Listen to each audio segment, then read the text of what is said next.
na-crack ka na ba ng unang kita mo sa kanya? Opo, medyo borta siya nun eh. Ano? Borta. Borta. Borta! Malaki ka to. Di ba borta? Borta Borta, yung malaki. Yung Malaki, medyo... malaki katawan. Borta. Oo. Ay, ay, ay! Grabe! Sakto. Hindi.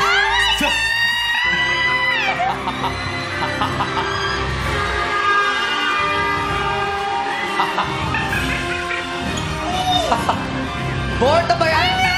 I miss you. Alam mo, hindi ka Borta. Ano? Vorta. Let's vault in! Kala ko si Voltron eh. What's up at lang, people? Naririto ako dahil narinig ko ang mga kwento tungkol sa inyo. Ba't ganyan natiting mo sa akin?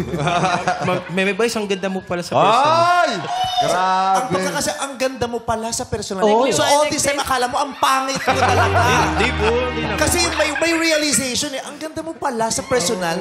So nasa utak niya, pangit Oh, ako. bakit sa TV? Ano pa pa? Dahil sa mga ginagawa niyo sa akin, Ibang Navarro, naniniwala Hindi sila ang namin pangit ko sa magagawa personal. sa'yo. Sobra ka. Paano yan? Puri nga na. Kaya- Oras na para makapaghiganti. Lalabas ko ang aking kapangyarihan. Borta. Ang Ganda ko, Bortang no? Barbie. Ganda ko. Maganda po kayo sa TV, pero mas maganda po kayo. Ayun, ganun dapat. Pala, di mo tinapos eh. Hindi pa kasi tapos.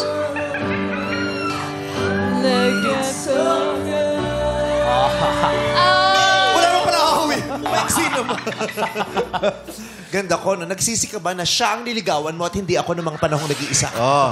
Ay, Ann pala ito. An. Oh, kaya pare-pala kayo nakachubebang na dalawa. Simula po nung napanood ko yung movie mo na si Den Aya, nagsariling nickname ako. Ay, Ann gusto ko tawag sa akin. Thank you. Ano ba talaga totoo mong pangalan? Roxanne po. Roxanne. May Ann pa rin naman eh. Oo, at least Roxanne. Yung iba nga, ano, kung baka arte, akala mo Ann Curtis, Ann, pero ang pangalan, Antiox. sakit sa tiyan.